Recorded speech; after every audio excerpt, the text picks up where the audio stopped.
In this video, I'm going to share with you why I left Keller Williams Realty. And before I do, I'd like to make a disclaimer that each Keller Williams office is independently owned and operated. Also, this is my personal opinion and experience, so you can feel free to take it or leave it. My name is Tyler Roicki. I help real estate agents personally develop, achieve higher levels of success in their businesses, and move closer towards their purpose in life. I started in the real estate business in July of 2015, and before I did, I interviewed 4 brokers, 2 of which were friends' dads who were independents, and then 1 local brokerage that was a fairly good size, and then the big Keller Williams office in my local market area.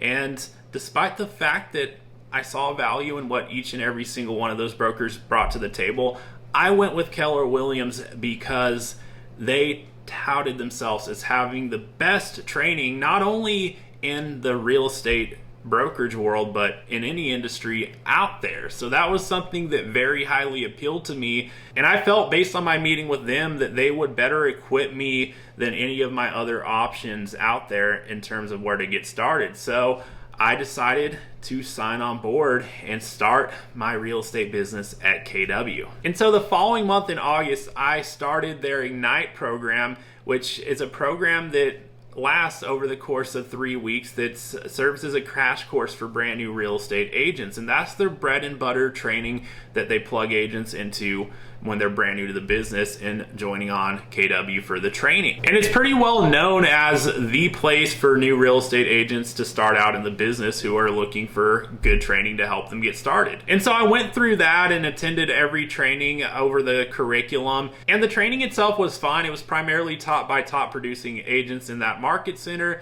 who would come and talk about a particular topic such as door knocking or marketing, etc. And it would kind of add to the knowledge base of things that I had to help me get my start in the business. And then after that was done, about 3 weeks later, I was pretty well on my own to go out and make things happen in the business. I had the option of meeting with a productivity coach every single week, and if I wanted to hire him, I could do so in exchange for 5% of my gross commission whenever I got a deal closed. And beyond that, from a training perspective, if I wanted more training, I had the option to re-attend Ignite, which would have been the same information that I had received over that new agent crash course, or whenever there was a big event coming up, I would have the opportunity to attend that, which one of the things they have pretty frequently is Bold, which would have cost $800 for me to attend over 8 weeks. And I went to a 1-day free intro to that at one point, and I got the sense that it was going to be a productive time, but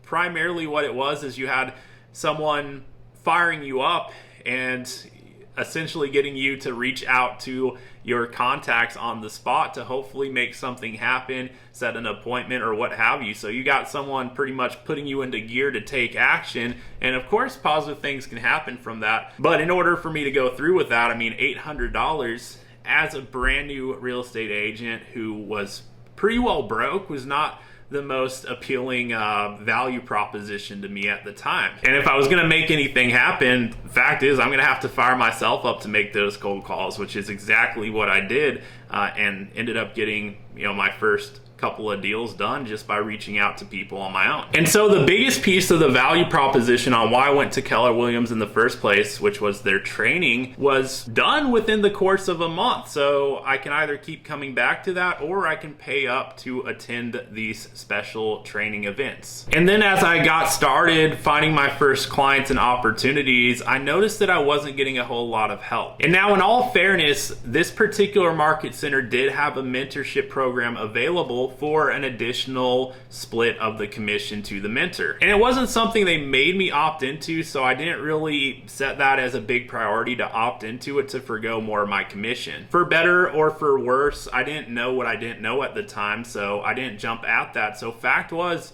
I was pretty well on my own to figure out who I was going to get help from when I needed it, since I didn't formally have a mentor who was there to make sure I got through my first few deals. So bottom line is they had a great 3 weeks worth of training and curriculum, but after that point, I was pretty well on my own to figure it out. And I was gonna foot the bill whenever I had my first closing too, etc. And something else that I didn't realize at the time was I came out of that training with an understanding of how I can get momentum going and generate leads, but on the same token, I felt like I had to do every single piece of it. So I came out with a lack of direction that, as much as it was helpful for me to get out there and do something with it, I was equally as confused because I felt like I had to do everything. I felt like I had to do cold calls, door knocks, open houses. So I went out there very scattered about looking for my first piece of business, and I didn't learn the value of focusing on something. And as I started closing transactions, although I was very relieved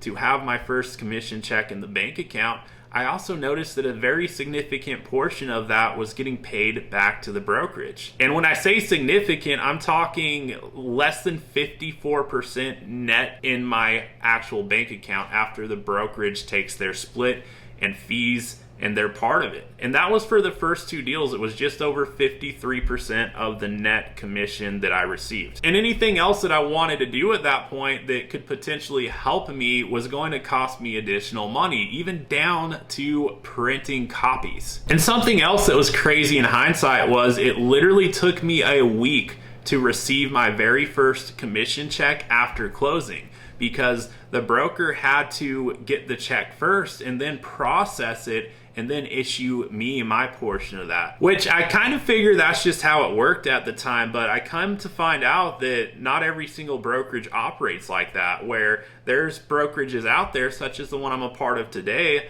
that issues a split disbursement authorization so that I can get paid literally at the same time the deal closes in funds, which in this case is the difference between receiving my commission when I earn it versus having to wait a week in addition to that. And this particular office that I was a part of wasn't just any Keller Williams office. It was actually the #1 in market in my local market, not just out of KW office, but out of any office. So this was 800 plus agents that this place catered to, and they could highlight all these top producers they have in the office. But fact is, you would rarely see the most productive agents in the office and actually have access to them. So I didn't really know that one way or another. I was fortunate to be able to get some help and input in a couple of different situations from productive agents when I really needed help, but there wasn't really a given that I would have access to anyone. I mean, a bunch of independent contractors doing their own thing, working out of the same office, some of which would pour into the newer agents and part of their curriculum. But that curriculum aside, I was on my own to make it happen. So by the time I closed my second transaction, a good friend of mine who I met there in the office, who also started in the real estate business around the same time I did, came to me and let me know that he was looking at another option in terms of a brokerage that would allow him to keep most of the commission that he was earning. And so I was intrigued by that. I never had really reviewed my options ever since starting with Keller Williams. And so I asked him to share more about that with me and to introduce me to the broker so I could learn more about it. And so I did, and I saw a situation in which out of these commission checks that I was keeping 54% of the total when it was all said and done, I saw a situation where I could keep darn near 100%. It was within a few percentages under that when you considered the fees.